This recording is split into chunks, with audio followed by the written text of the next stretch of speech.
നമസ്കാരം. നിയമസഭാ തെരഞ്ഞെടുപ്പിന്റെ റിസൾട്ട് പുറത്തു വരാൻ ദിവസങ്ങൾ മാത്രം ബാക്കി നിൽക്കെ എക്സിറ്റ് പോൾ ഫലങ്ങൾ പുറത്തു വരാറുണ്ട്. ഈ എക്സിറ്റ് പോൾ ഫലങ്ങൾ സത്യത്തിൽ വിശ്വാസയോഗ്യമാണോ? അവർ പറയുന്നതൊക്കെ ശരിയാണോ? അവർ പറയുന്ന കണക്കുകളൊക്കെ ശരിയാണോ? പരിശോധിക്കേണ്ടതല്ലേ? എന്തായാലും ഇന്നലെ എക്സിറ്റ് പോൾ ഫലങ്ങൾ പുറത്തു വന്നിട്ടുണ്ട്. ആ ഫലങ്ങളിലൊക്കെ തന്നെ പറയുന്നത് UDFന് മുൻതൂക്കം എന്ന് തന്നെയാണ്. UDF അധികാരത്തിൽ വരുമെന്നാണ് അവർ പറയുന്നത്. ഈ UDF അധികാരത്തിൽ വരുമെന്ന് പറഞ്ഞ ഇവരൊക്കെ മുൻകാലങ്ങളിൽ ഏത് രീതിയിലുള്ള പ്രവചനങ്ങളാണ് നടത്തിയിട്ടുള്ളത് എന്നുള്ള കാര്യമൊക്കെ നമുക്ക് പരിശോധിക്കാം. ഒപ്പം ഇപ്പോൾ ഇവർ പുറത്തുവിട്ടിട്ടുള്ള ഈ എക്സിറ്റ് പോൾ ഫലത്തിൽ ചില രീതിയിലുള്ള അബദ്ധങ്ങൾ ഇവർക്ക് തന്നെ സംഭവിച്ചിട്ടുണ്ട്. അതൊക്കെ മൊത്തത്തിൽ നമുക്കൊന്ന് ചർച്ച ചെയ്യാം. എന്തായാലും വാർത്ത പൂർണ്ണമായി നിങ്ങൾ കാണുക. അപ്പോൾ നിങ്ങൾക്ക് ഏറെക്കുറെയൊക്കെ മനസ്സിലാകും ഈ എക്സിറ്റ് പോൾ ഫലം അത് റിയൽ ആണോ അതോ ഡ്യൂപ്ലിക്കേറ്റ് ആണോ അതോ ഫേക്ക് ആണോ എന്ന് നമുക്ക് നോക്കാം. ജേർണോ മിറർ പറയുന്നത് 65 മുതൽ 80 സീറ്റ് വരെ UDFന് ലഭിക്കുമെന്നാണ്. ഒപ്പം LDFന് 65 സീറ്റ് വരെ കിട്ടുമെന്നും അവർ പറയുന്നുണ്ട്. NDAക്ക് 5 സീറ്റ് കിട്ടുമെന്നാണ് ഇവരുടെ ഒരു വലിയ പ്രഖ്യാപനം നടത്തിയിട്ടുള്ളത്. ഇതാണ് ഏറെ നമ്മളെ ചിരിപ്പിക്കുന്നത്. 5 സീറ്റ് BJPക്ക് ഇവിടെ ലഭിക്കുമെന്ന് അവർ അങ്ങ് ഉറപ്പിച്ചു പറയുകയാണ്. പിന്നെ ഞാൻ അധികം ഒന്നും പറയേണ്ട കാര്യമില്ലല്ലോ. ഇനി പീപ്പിൾ ഇൻസൈറ്റ് പറയുന്നു 76 സീറ്റ് വരെ UDFന് ലഭിക്കുമെന്നാണ് പറയുന്നത്.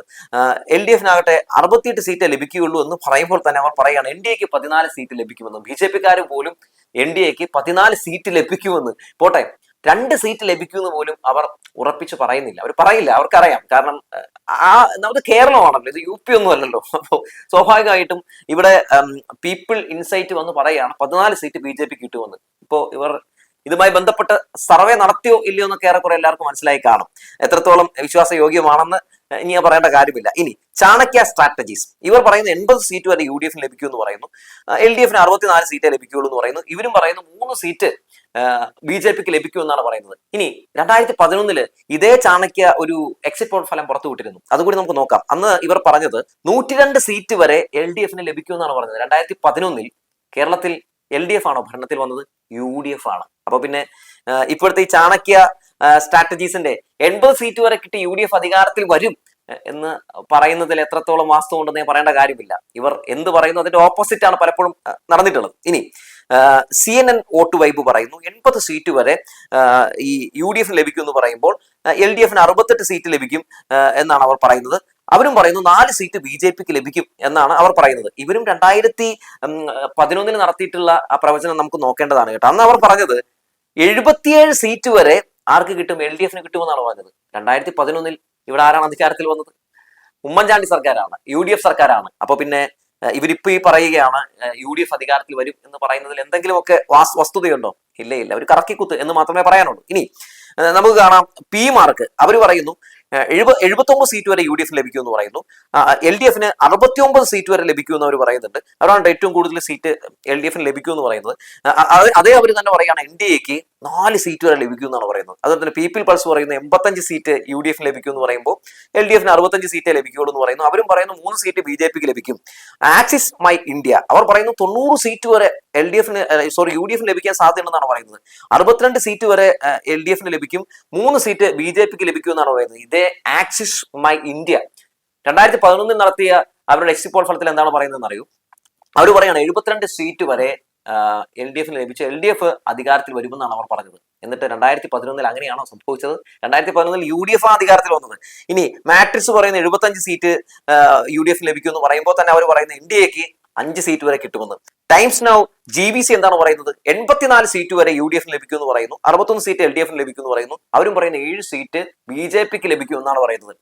BJPക്ക് സീറ്റുകൾ ലഭിക്കും എന്ന് അല്ലെങ്കിൽ അവർക്ക് വലിയ രീതിയിലുള്ള വേരോട്ടം ഉണ്ടാകും എന്ന് കാണിക്കാൻ വേണ്ടിയാണോ ഇങ്ങനെ എക്സിറ്റ് പോൾ ഫലം പുറത്തുവിട്ടത് എന്ന് പോലും സംശയം തോന്നിപ്പോയി ഇന്നലത്തത് കണ്ടപ്പോൾ. 14 സീറ്റ് വരെയൊക്കെ BJPക്ക് ലഭിക്കും എന്ന് പറഞ്ഞാൽ പിന്നെ നമ്മൾ എന്ത് പറയാനാണ്? അപ്പോ അങ്ങനെയാണ് തോന്നിയത്. മാത്രമല്ല ഈ എക്സിറ്റ് പോൾ ഫലം എന്ന് പറയുന്നത് നമുക്കങ്ങനെ ഉറപ്പിച്ചു പറയാൻ കഴിയുന്ന അല്ലെങ്കിൽ അങ്ങനെ സംഭവിക്കുമെന്ന് നമുക്ക് ഉറപ്പിക്കാൻ പറ്റുന്ന ഒന്നല്ല എന്നുകൂടി മനസ്സിലാക്കാൻ വേണ്ടിയാണ് ഞാനിപ്പോൾ ഈ കണക്കുകൾ പറഞ്ഞത്.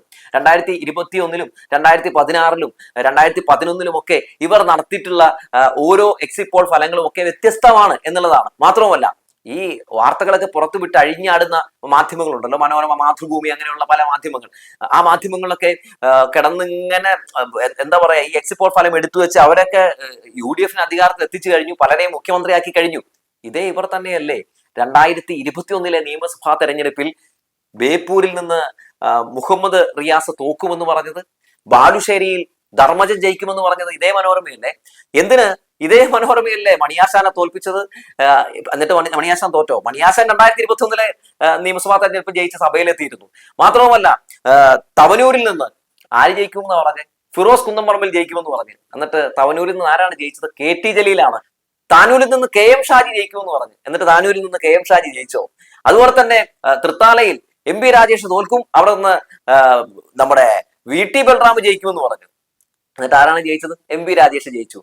കുന്നത്തുനാട് നിയോജക മണ്ഡലത്തിൽ സജീന്ദ്രൻ അധികാരത്തിൽ വരുമെന്ന് പറഞ്ഞു, ചിത്രത്തിലേ ഇല്ല LDF എന്ന് പറഞ്ഞു, 3-ാം സ്ഥാനത്താണെന്ന് പറഞ്ഞു, എന്നിട്ട് 3-ാം സ്ഥാനത്തായിരുന്നു എന്ന് പറഞ്ഞ ശ്രീനിജൻ ഇവിടെ ജയിച്ച് MLA ആയിട്ട് സഭയിലെത്തിയില്ലേ? അങ്ങനെ എടുത്തു നോക്കിയാൽ ഒരുപാട് ഉദാഹരണങ്ങൾ നമുക്ക് പറയാൻ കഴിയും. മാത്രമല്ല ഇപ്പോ ഇതുമായി ബന്ധപ്പെട്ട് വലിയ ചർച്ചകൾ നടക്കുകയാണല്ലോ. അപ്പോൾ അപർണ കുറുപ്പ് എന്ന് പറയുന്ന മാധ്യമ പ്രവർത്തക കഴിഞ്ഞ ദിവസം അതായത് അവരുടെ സോഷ്യൽ മീഡിയ പ്ലാറ്റ്ഫോമിലിട്ട ഒരു പോസ്റ്റിന്റെ ചെറിയൊരു ഭാഗം വായിച്ചപ്പോൾ നിങ്ങളുമായി പങ്കുവെക്കണമെന്ന് തോന്നി. അതുകൂടി ഞാനൊന്ന് വായിക്കാം.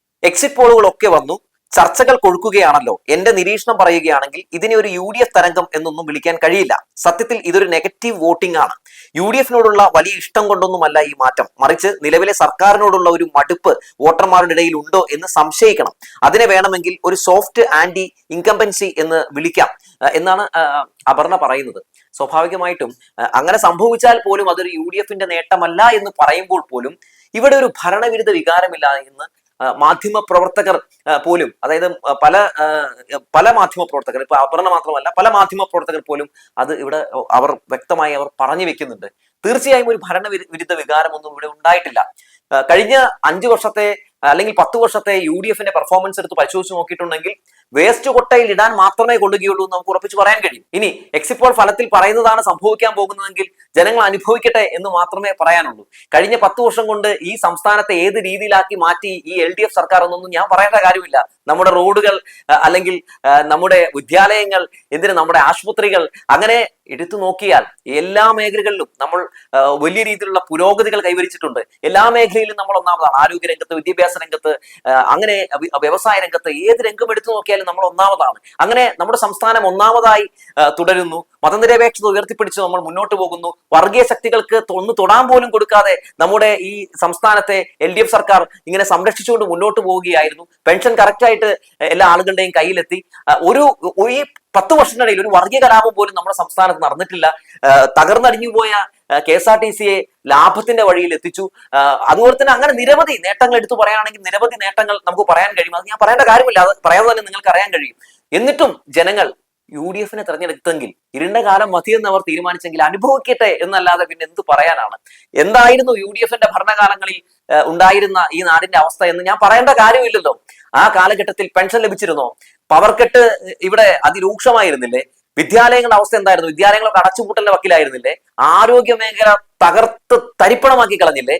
അങ്ങനെ എല്ലാ മേഖലയിലുമൊക്കെ UDF കാണിച്ചു കൂട്ടിയ കാട്ടിക്കൂട്ടലുകൾ നമ്മുടെ മുമ്പിലുണ്ട്, കൺമുമ്പിലുണ്ടല്ലേ. എന്നിട്ടും UDFിനെ ജനം തെരഞ്ഞെടുത്തു, UDFിനെ അധികാരത്തിൽ എത്തിച്ചു എന്ന വാർത്തയാണ് മെയ് 4 പുറത്തു വരാൻ പോകുന്നതെങ്കിൽ ഒന്നും പറയാനില്ല, അനുഭവിക്കുക എന്ന് മാത്രമേ പറയാനുള്ളൂ. പക്ഷെ അങ്ങനെ സംഭവിക്കില്ല എന്നാണ് ഞാൻ ഇപ്പോഴും വിശ്വസിക്കുന്നത്. ഇപ്പോ ഈ എക്സിറ്റ് പോൾ ഫലം പുറത്തു വന്നതുമായി ബന്ധപ്പെട്ടുകൊണ്ട് UDFിൽ ഇപ്പോൾ തന്നെ ആര് മുഖ്യമന്ത്രിയാകണം എന്നതിനെ പറ്റിയുള്ള ഇടികളൊക്കെ ആരംഭിച്ചു കഴിഞ്ഞു. അവർ അധികാരത്തിൽ വന്നാൽ 5 വർഷവും അധികാര കസേരകൾക്ക് വേണ്ടിയുള്ള അടിയും ഇടിയും മാത്രമായിരിക്കുമെന്ന് മാത്രമല്ല, ഈ നാട്ടിൽ നിന്ന് നമ്മളൊക്കെ, അതായത് LDF സർക്കാർ കണ്ടം വഴി ഓടിച്ച ഒരു കലാരൂപം തിരികെ വരും. ആ കലാരൂപത്തിന്റെ പേര് അഴിമതി എന്നായിരിക്കും. എന്തായാലും 10 വർഷം ഈ സർക്കാർ അതിഗംഭീരമായി ഈ സംസ്ഥാനത്തെ കാത്ത് സംരക്ഷിച്ചു. ഈ നാട്ടിലെ ജനങ്ങൾക്കൊപ്പം നിന്നു, പാവപ്പെട്ട ജനങ്ങൾക്കൊപ്പം നിന്നു. ലൈഫ് പദ്ധതിയിലൂടെ വീടില്ലാത്തവർക്ക് വീട് നൽകി, അവർക്ക് പാർപ്പിടങ്ങൾ നൽകി, അങ്ങനെ ഒരുപാട് കാര്യങ്ങൾ ചെയ്തു. വയനാട് ദുരന്തത്തിലും കോവിഡ് സമയത്തും പ്രളയ സമയത്തും നിപ്പ സമയത്തും ഒക്കെ ഒരു കരുതലായി അവർക്ക് ജനങ്ങളെ ചേർത്ത് നിർത്തിയ ഒരു സർക്കാരാണ് LDF സർക്കാർ എന്നുള്ള കാര്യത്തിൽ ഒരു തർക്കമൊന്നുമില്ല. അതുകൊണ്ട് ഈ എക്സിറ്റ് പോൾ ഫലം പുറത്തു വരുമ്പോഴും UDFിന് അനുകൂലമായിട്ടുള്ള തരംഗമാണ് എന്ന് മാധ്യമങ്ങൾ പറയുമ്പോഴും LDFിനെതിരെ ഉള്ള ഒരു ഭരണവിരുദ്ധ വികാരമുണ്ടെന്ന് ഒരു മാധ്യമവും പറയുന്നില്ല. അത് എന്തുകൊണ്ടാണെന്ന് ചോദിച്ചാൽ ഞാൻ നേരത്തെ പറഞ്ഞ കാര്യങ്ങൾ തന്നെയാണ്. അവർക്കും അറിയാം, അവരൊക്കെ ഇതൊക്കെ നേരത്തെ റിപ്പോർട്ട് ചെയ്തിട്ടുള്ളതാണല്ലോ. അതുകൊണ്ട് ജനങ്ങൾക്ക് ഈ സർക്കാരിനെ വലിയ താല്പര്യമാണെന്നറിയാം. പക്ഷെ എന്നിട്ടും എക്സിറ്റ് പോൾ ഫലങ്ങൾ ഇങ്ങനെ എന്തുകൊണ്ട് പറയുന്നു എന്നൊരു ആശങ്കയിലും സംശയത്തിലും തന്നെയാണ് പല മാധ്യമങ്ങളും പല മാധ്യമ പ്രവർത്തകരും. എന്തായാലും കാത്തിരുന്ന് കാണാം ജനവിധി എന്താകുമെന്ന്. ഇനി UDF അധികാരത്തിൽ വന്നാലും ഒരു കാര്യം എനിക്ക് ഉറപ്പിച്ചു പറയാൻ കഴിയും, നിങ്ങൾക്കൊരാവശ്യം ഉണ്ടായാൽ ഓടിയെത്താൻ ഇവിടെ അധികാരമില്ലെങ്കിലും സഖാക്കന്മാരുണ്ടാകും.